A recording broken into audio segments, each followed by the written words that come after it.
Salut, c'est Faustin pour la chaîne YouTube UGK Trading, j'espère que tu vas bien. Bienvenue dans cette courte vidéo, mais très importante vidéo où je vais te montrer comment analyser facilement et rapidement un indice boursier, que ce soit le SP500, le CAC 40, le DAX. Et tu vas voir que ces concepts que je vais te présenter peuvent être clairement utiles même pour du trading agressif, par exemple pour du scalping, mais aussi pour du day trading, du swing trading et même de l'investissement dynamique. Donc peu importe ton type de trading, c'est important de comprendre le fonctionnement des indices pour pouvoir d'une part les analyser et ensuite les trader intelligemment et bien sûr dans le bon sens. Si tu aimes ce type de vidéo, n'oublie pas de mettre un like, ça fait toujours plaisir à l'algorithme YouTube et à moi-même bien sûr. Et surtout, si tu as des questions, mets-les dans les commentaires.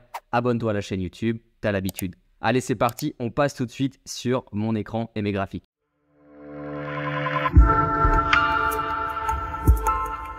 Alors avant de commencer, c'est important de comprendre ce que c'est qu'un indice boursier avant même de le trader ou tout simplement de l'analyser. Alors pour faire extrêmement simple, surtout pour les débutants, un indice boursier, c'est très simple, c'est un regroupement d'entreprises, d'une zone économique, d'une région d'une certaine manière. On peut prendre l'exemple du CAC 40 en France. Vous avez, pour faire simple, les 40 entreprises les plus performantes de France. Et donc regroupées dans un seul indice, dans une seule boîte d'une certaine manière, ce qu'on appelle un indice boursier. Ici, sur l'image, vous voyez l'ensemble des indices populaires que vous avez dans le monde. Il y a d'autres indices avec certaines spécificités, mais ici, on a les plus populaires. Donc, le CAC 40 en France, le FTSE 100 au Royaume-Uni, donc qui va représenter les entreprises au Royaume-Uni qui sont également performantes. On a le DAX, c'est l'indice allemand, la locomotive européenne, le plus gros indice qu'on a en Europe, celui qui est le plus intéressant pour moi pour du trading sur les marchés européens. Après, bien sûr, on a du côté des États-Unis, le SP500, donc les 500 plus grosses entreprises, je veux dire même dans le monde, on parle ici des États-Unis.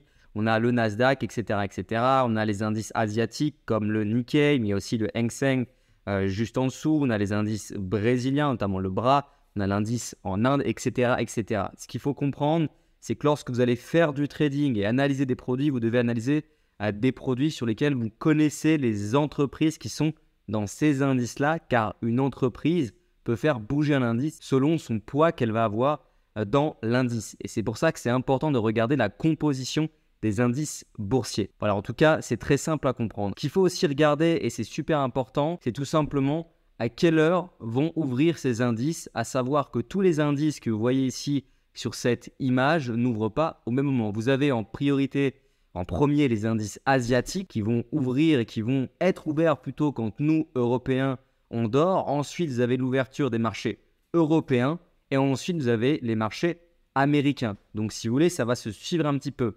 Asie, Europe, États-Unis. Et l'importance des indices dans notre trading, ça commence déjà par la lecture des marchés qui ouvrent avant nous, en l'occurrence en tant qu'Européens. On va regarder comment se comportent les marchés asiatiques la nuit. Et si les marchés asiatiques la nuit sont très haussiers, probablement à l'open des marchés européens, on aura des indices qui auront plus de chances d'être haussiers. Ce n'est pas une science exacte, mais c'est un plus. Déjà, c'est la première chose à comprendre avec les indices. Juste avant de passer sur mon graphique, regardons rapidement l'exemple du CAC 40 et comment il est composé. Ce que je veux juste vous montrer ici, c'est qu'un indice, c'est très diversifié. C'est pour ça que certaines personnes apprécient investir dans des ETF, des fonds indiciels. Vous choisissez un indice et vous le laissez courir sur le long terme. Et vous avez un portefeuille en une seule ligne, au final assez diversifié, car vous avez plusieurs domaines dans un seul indice, plusieurs actions. En l'occurrence, si les domaines qu'on a dans le CAC 40, c'est l'industrie, la santé, finance, énergie, matériaux de base, consommation, services publics, etc., etc.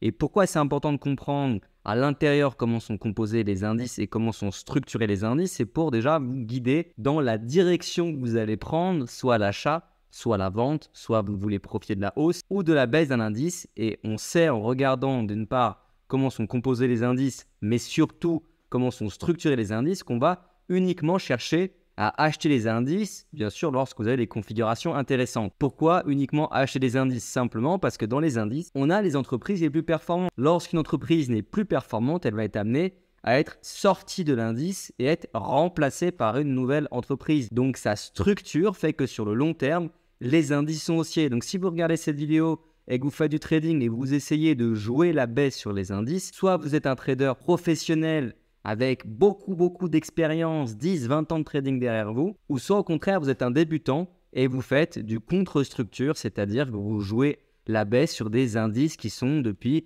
plusieurs dizaines d'années haussiers et qui ont une structure qui fait que c'est plutôt à l'achat. Encore une fois, c'est pour ça que beaucoup de gestionnaires d'actifs, compris ici à Genève, investissent dans des ETF, fonds indiciels sur le long terme, sans trop se prendre la tête, j'ai envie de dire. Maintenant qu'on sait ça, on va regarder comment les analyser sur les graphiques. Très simple. Ici, je suis sur le DAX 40 qui était, il n'y a pas si longtemps que ça, le DAX 30. Pour une petite information, 10 nouvelles entreprises ont été rajoutées simplement pour avoir un indice qui reflète un petit peu mieux la réalité économique d'un pays, mais ce n'est pas tout à fait vrai en ayant en réalité plus d'entreprises. Alors, juste une petite information sur le DAX, c'est important de le savoir. Le DAX, à l'inverse du CAC, va intégrer les dividendes dans le prix. C'est pour ça en fait que le DAX est beaucoup plus haut entre guillemets en termes de prix que le CAC 40 qui lui n'intègre pas les dividendes dans le prix. C'est important de le dire, peu de personnes en parlent et pour autant c'est important si on veut les comparer correctement. Alors comment on analyse un indice boursier? Déjà on a compris que c'est plutôt à l'achat, vous pouvez partir sur des unités de temps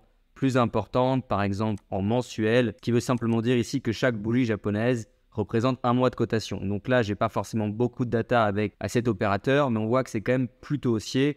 On a quand même suffisamment de data pour s'en rendre compte. Des plus bas, tout simplement ici, de plus en plus haut, et des plus hauts, de plus en plus haut. Ça s'appelle la théorie de haut. J'ai fait une vidéo sur le sujet, n'hésitez pas à la visionner, je vous la mettrai en description. Ensuite, on peut partir sur des unités de temps plus courtes, une fois qu'on connaît un petit peu la tendance, mais on le savait déjà.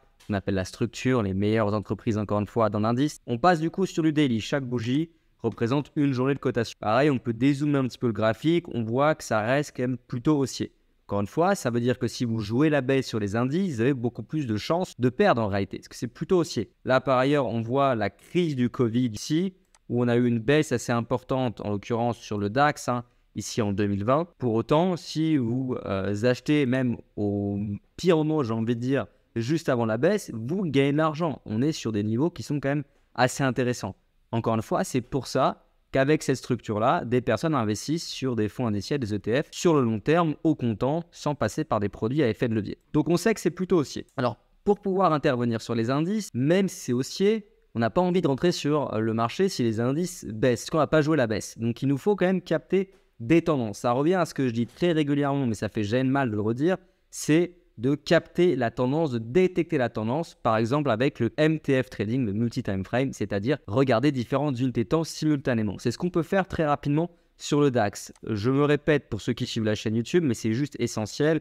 Ici, vous pouvez ajouter tout simplement une moyenne mobile, donc une exponentielle. Donc vous allez ici taper moyenne mobile exponentielle, EMA. Et ici, une fois que vous avez cliqué sur moyenne mobile, vous allez dans les réglages de la moyenne mobile et vous pouvez mettre une 200 périodes par exemple. Ensuite, vous allez aller dans style et vous allez tout simplement modifier un petit peu l'épaisseur pour avoir quelque chose de plus agréable. Ce qu'on va faire, c'est très simple pour capter la tendance et regarder un petit peu si on est au-dessus tout simplement de la moyenne mobile. En l'occurrence, ici, on est au-dessus de la EMA, les prix à ce moment-là, eh bien au-dessus, on est d'accord, de cette moyenne mobile que j'ai en bleu, cette ligne en bleu. Donc, je suis haussier. Deuxième élément à regarder, c'est très important, c'est l'orientation de cette moyenne mobile. On est sur une moyenne mobile qui est bien en pente vers le haut, avec des rebonds qui ont été effectués à 2 reprises. C'est pour ça que je dis cette moyenne mobile de 100 périodes, elle fonctionne très bien pour détecter notamment des rebonds. En l'occurrence, une fois, 2 fois, donc on sait qu'on est sur un marché haussier. A l'inverse, quand on était en dessous de cette moyenne mobile de 100, on est sur un marché plutôt vendeur, ce qui veut dire que vu que la structure est à l'achat de par la composition des indices, sur cette période-là, on n'aurait pas joué la baisse, on n'aurait pas tradé, on s'écarte tout simplement des marchés. Ça, c'est la première chose pour analyser tout simplement un indice boursier. Ensuite, pour terminer ce que je vais dire, ce que je disais, on part sur du 4 heures pour faire du MTF, pour faire matcher différentes unités de temps en même temps. En l'occurrence ici, on est également au-dessus à ce niveau-là, la bougie en cours de la EMA 200 périodes exponentielle. Donc lorsqu'on est au-dessus, on est haussier. Et on a une moyenne mobile qui est quand même plutôt orientée vers le haut, donc c'est pas mal. Ensuite, on peut partir sur du 1 heure. Chaque bougie représente 1 heure de prix. Et donc là, on attend rapidement que ça charge. On a la moyenne mobile qui est très bien orientée vers le haut. Et de la même manière, ici, on a une bougie qui est bien au-dessus. Donc c'est haussier. D'ailleurs, pour ceux qui sont membres UGK Trading, vous avez les liens dans la description. Vous pouvez accéder à cet UGK Trading Bot, entre guillemets, cet outil, l'UGK Trend, on l'appelle comme on veut, qui vous permettra de détecter la tendance sur 3 unités de temps simultanément avec cet outil. Donc là, je le sais de base que je suis haussier. Donc ça, c'est la première chose. Ce qui veut dire qu'une fois que j'ai fait ça, que j'ai analysé la tendance, je peux aller sur des unités de temps plus courtes, chercher des niveaux d'intervention, par exemple sur du 15 minutes, travailler, pourquoi pas, un rebond, comme je l'ai ici sur la moyenne mobile 200, avec la validation de rebond, c'est notamment l'objet de la méthode UGK Trading. Ça, c'est vraiment un des éléments super importants pour tout simplement traiter et analyser les indices boursiers. À l'inverse, ici, si je vais sur le CAC 40, bon, mon outil me dit neutre car je suis en orange. Pourquoi? Parce que si je vais tout simplement partir sur des unités de temps plus importantes, ok, je suis sur un marché ici haussier, donc ça me convient. Je vais sur du 4 heures, je suis sur un marché qui est vendeur en l'occurrence car je suis en dessous de la VMA 200 périodes exponentielles à ce niveau-là. Donc mon outil me dit de ne pas aller sur ce produit et je vais m'écarter. Donc ça, c'est la première analyse pour ne pas aller chercher à acheter des indices à tout va, n'importe comment. C'est la première chose et c'est primordial. Ensuite, je vais revenir sur le DAX. Il y a un autre élément qui est super important pour analyser un indice, surtout pour ceux qui font du swing trading, c'est de regarder ce qu'on appelle les CR. C'est très utilisé également sur les cryptos, c'est ce qu'on appelle les chiffres ronds. Et ça marche très très bien, notamment sur le DAX et sur les gros indices. Les chiffres ronds, ce sont des niveaux psychologiques que les investisseurs vont regarder. C'est pas obligé d'analyser uniquement les supports et les résistances, mais aussi ces niveaux psychologiques. Alors, on va ici par exemple mettre une ligne horizontale. Je vais tout simplement aller directement dans les réglages de cette ligne et je veux mettre sur les 15 000 directement en l'occurrence du DAX. Et les 15 000, c'est un chiffre rond, un CR. Et ce niveau-là, potentiellement, pourrait être un niveau interprété un petit peu comme un support où il y aura, pourquoi pas, une zone d'achat pour acheter, entre guillemets, un niveau qui va intéresser des investisseurs. Et si on dézoome un petit peu, en réalité, le prix, on voit qu'on se retrouve tout simplement sur une zone de polarité, en l'occurrence qui joue son rôle à la fois de support et de résistance. Ce n'est pas forcément la zone la plus propre, mais elle a le mérite d'exister, surtout à ce niveau-là en tant que résistance. Et ici, en tant que support, c'est assez propre. Après, c'est un petit peu plus brouillon à ce niveau-là. Quoi qu'il en soit, les chiffres ronds sur les indices et notamment sur les cryptos, pour la petite parenthèse, ça fonctionne assez bien.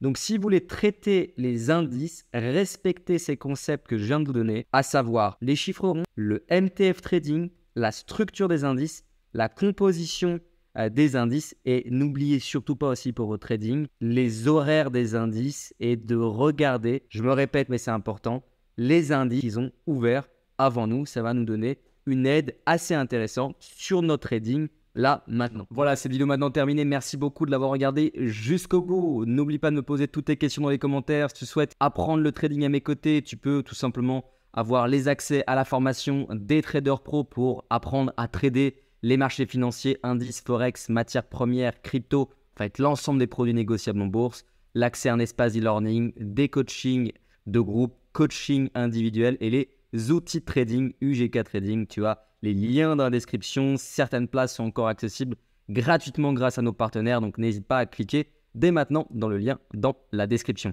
Allez, à plus tard et surtout, sois très prudent sur les marchés financiers.